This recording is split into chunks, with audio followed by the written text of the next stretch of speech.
দিলাম আব্দুল্লাহ। আল্লাহ রাসূল নাম রাখলেন তার আব্দুল্লাহ। বললেন বাবা, সাহাবায়ে কেরামদেরকে আল্লাহ রাসূল বললেন, ও আমার সাহাবা, দেখো সেই ইসলামের জন্য, দ্বীনের জন্য, আল্লাহ রাসূলের জন্য ধন সম্পদ, জন্মভূমি সব কিছু ত্যাগ করেছে, এমনকি নিজের পরনের লুঙ্গিটা পর্যন্ত তাকে সেখানে দিয়ে আসতে হয়েছে। আসহাবে সুফা, যাদেরকে বলা হয়, যাদের কোনো ধন সম্পদ টাকা পয়সা ছিল না, কি খাবে সেটাও ঠিক ছিল না, আমার রাসূলুল্লাহর দরবারে যে সমস্ত উপঢৌক আসতো আল্লাহ রাসূল তাদেরকে দিতেন, সেগুলো খেতেন। অনেক সময় 8 দিন 10 দিন 15 দিন না খাওয়া না দাওয়া অবস্থায় কাটিয়ে দিতেন।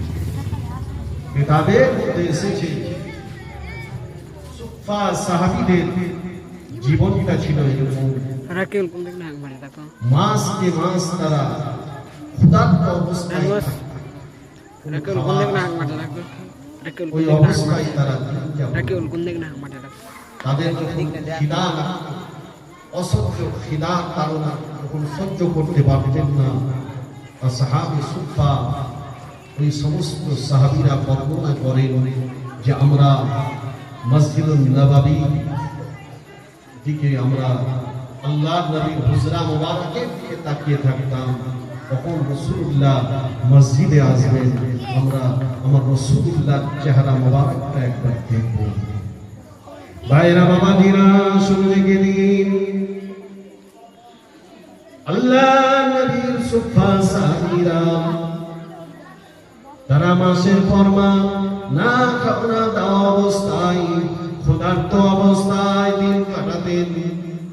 বর্ণনা করছেন আল্লাহর নবী বিশ্বনবী সাল্লাল্লাহু আলাইহি ওয়াসাল্লাম তিনি যখন তাহাজ্জুদের জন্য মসজিদুন নববী শরীফে আসতেন, সাহাবায়ে কেরামেরা, আসহাবে সুফা সাহাবীরা তারা আমার রাসূলুল্লাহর চাঁদ মুখের পানে তাকিয়ে তাদের ক্ষুধাগুলো মিটিয়ে নিতেন। জোরে বলুন সুবহানাল্লাহ।